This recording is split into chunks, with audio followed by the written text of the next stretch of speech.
They said no one besides family can enter the house. It was an extremely hot summer day. When I visited my newly married daughter, she emerged from the storage shed in her in-laws' yard, looking gaunt. When I peeked inside, I saw a mattress laid out. She revealed that she had been sleeping in the shed, where the temperature had soared beyond 40 degrees Celsius. What kind of treatment is this for my daughter? I won't stand for it.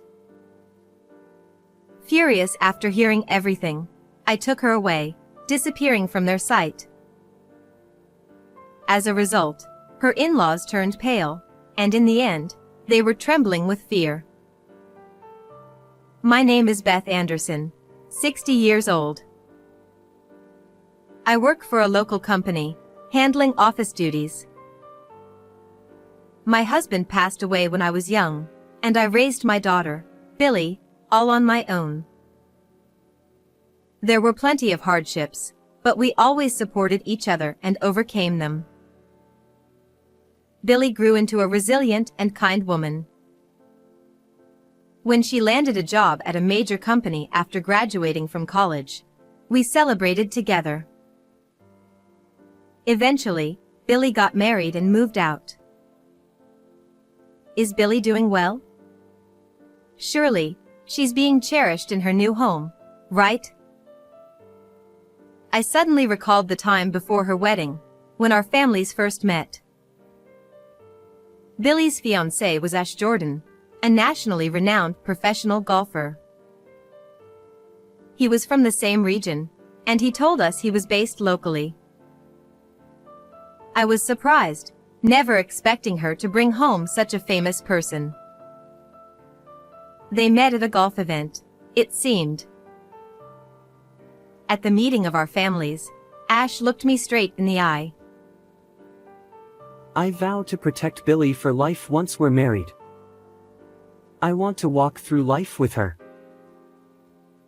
Looking at my daughter, I saw that she, too, had a determined expression. I want to marry him as well. Overjoyed, I supported their decision. Ash's parents seemed nice too, and his father said, "Once they marry, they'll live with us, but we'll take good care of your daughter." I was confident that I could entrust my beloved daughter to them. So, Billy married into their family, moving 3 hours away from me. Their wedding was grand, with many of Ash's sponsors attending. Though I felt lonely after Billy left, I consoled myself, knowing she was happy.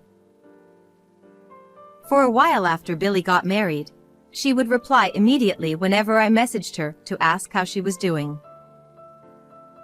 However, about a month into her marriage, her responses started to taper off.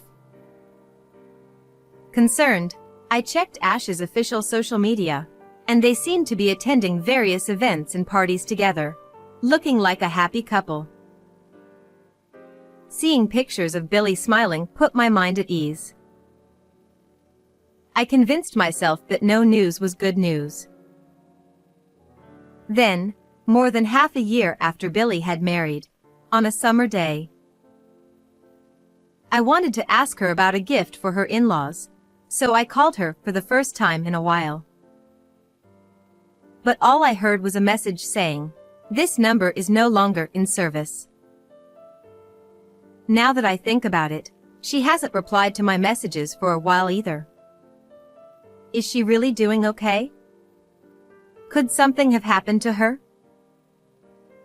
Unable to shake my anxiety, I rushed to her new home to check on her. I parked near her in-laws' house and rang the doorbell. But no one answered, possibly because they were out. It was a scorching day, with temperatures above 35 degrees Celsius. Wiping away the sweat, I pressed the doorbell again. Suddenly, I heard a thud from the yard.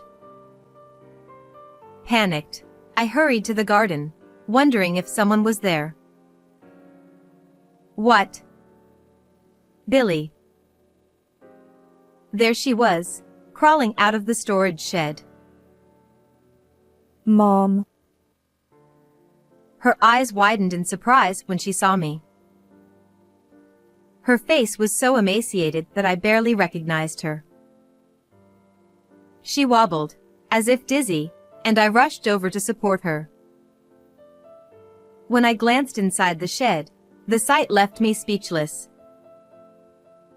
What on earth is this? What's going on? Inside the cramped 2-square-meter shed, a mattress was laid out. There were water bottles and clothes scattered around, suggesting that she had been living there. When I looked at the thermometer hanging on the shed's wall, it read over 40 degrees Celsius. Don't tell me. You've been living in this shed?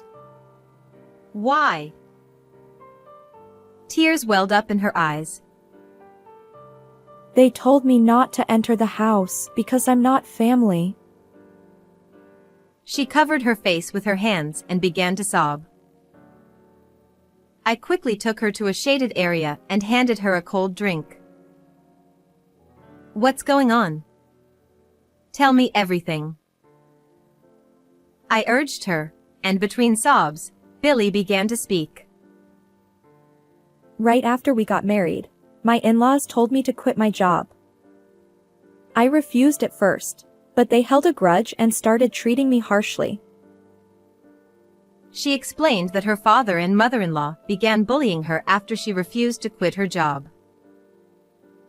They told her they wouldn't recognize her as a daughter-in-law if she didn't obey.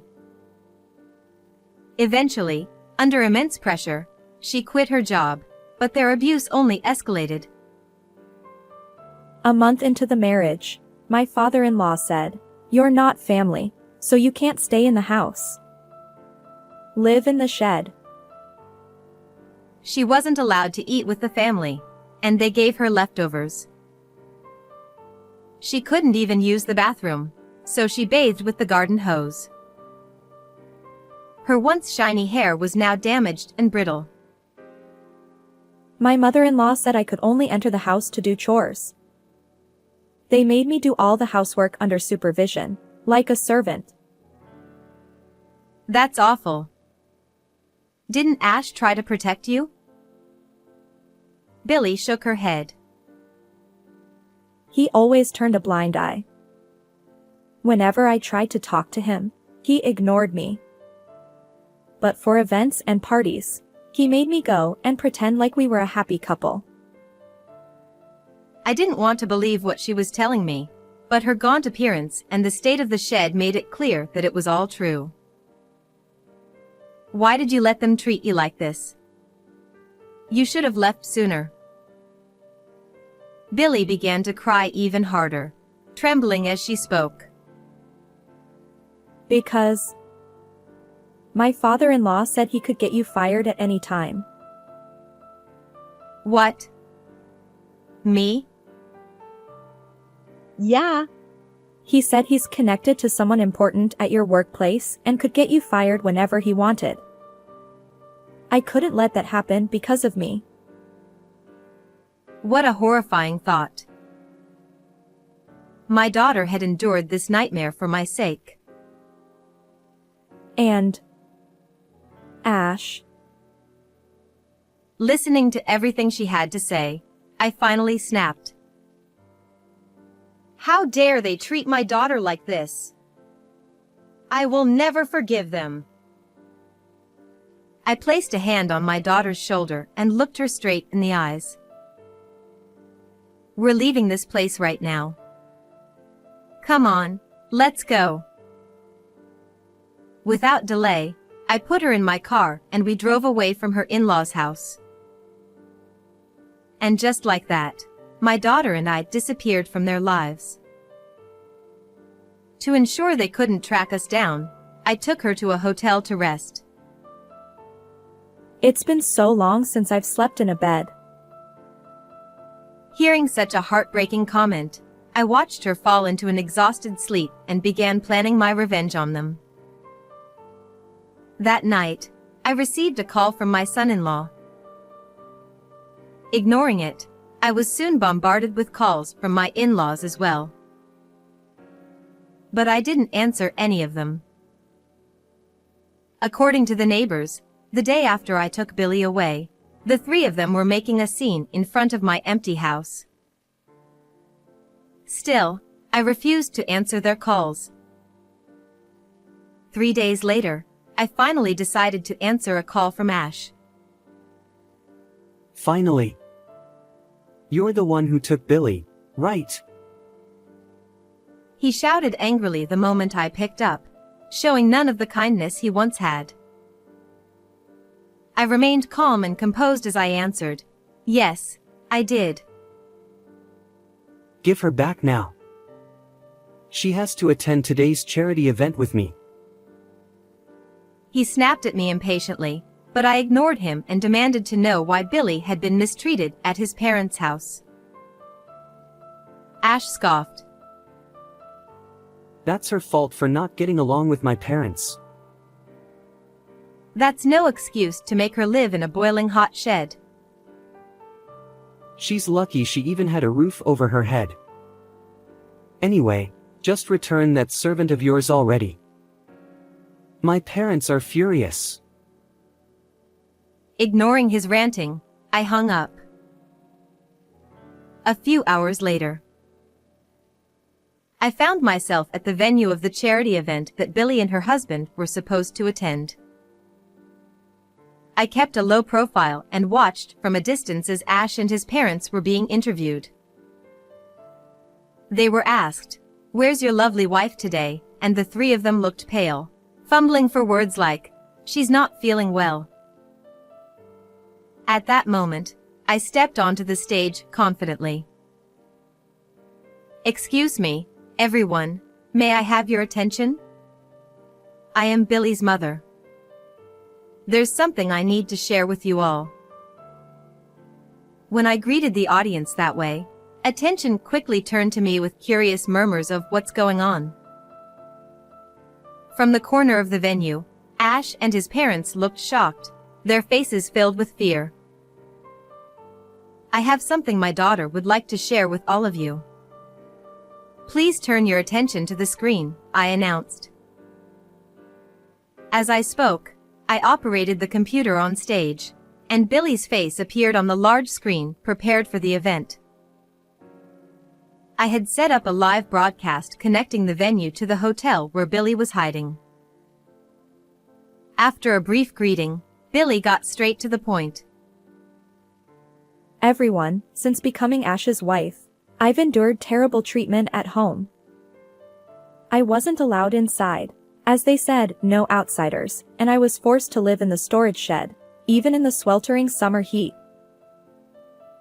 When I projected the photos of the shed, which I had taken when rescuing her, the audience began to murmur in shock. I've also recorded the verbal abuse from my husband and in-laws. She played the audio from a recorder. Don't get so high and mighty, you outsider. You're not family. You're a slave. As the cruel words echoed through the venue, the three of them rushed toward the stage, trying to stop the playback. But the other participants blocked their path, preventing them from interfering. This is all fake. Everyone, it's a lie. In desperation, Ash shouted, but I calmly played the phone recording from earlier. She should be grateful she even has a roof over her head. Anyway, return that servant of yours immediately. His voice echoed across the room, and Ash's face, which had been red with anger, turned pale. I took a deep breath and grabbed the microphone. The reason my daughter obeyed their demands was because her father-in-law threatened her, saying, "I can get your mother fired whenever I want." My daughter endured all this to protect me. Isn't that right? I glared at the father-in-law, who let out a strange sound, of But after investigating, I found out that there was no connection between you and my company's higher-ups. You lied and tormented my daughter, didn't you? As my voice cracked with emotion, the audience erupted in condemnation. Then, Billy spoke again. But that's not all I want you to know. This is what I witnessed while running an errand for my mother-in-law. At her cue, I displayed a photo on the screen. It showed Ash, arm in arm with another woman, entering a hotel. One of the attendees shouted, "Hey, isn't that Monica Christine, the pro golfer?" Upon realizing that Ash's affair was not only with another woman but also with a fellow professional golfer, the crowd became even more agitated. Billy continued calmly. I was betrayed by my husband and mistreated by my in-laws. I can't take it anymore. I'm divorcing my husband and cutting ties with his family. Ash and his in-laws shrank under the glares and condemnation from the crowd at the charity event.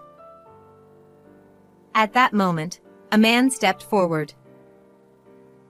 It was Joshua, the CEO of a major local company and Ash's top sponsor. Ash's face lit up, but Joshua spoke angrily. Ash, I'm very disappointed. To think you would treat the daughter of my old friend this way. What? Your friend's daughter? Yes, Joshua and I were classmates and close friends. We reconnected at your wedding. No way. Ash and his parents turned deathly pale, trembling uncontrollably. With a twisted smile, Joshua declared, Ash, I'm pulling my sponsorship. No. Please, Joshua, reconsider. Right after Ash's plea, voices echoed from the audience. We're pulling out too. So are we, as one sponsor after another followed suit. Ash and his in-laws, now panicked and pale, rushed over to Billy and fell to their knees. Billy, I'm sorry. Please forgive me.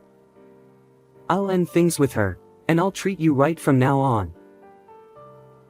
But even as they groveled, my daughter only shook her head. Then, they turned to me. Please, convince Joshua to reconsider.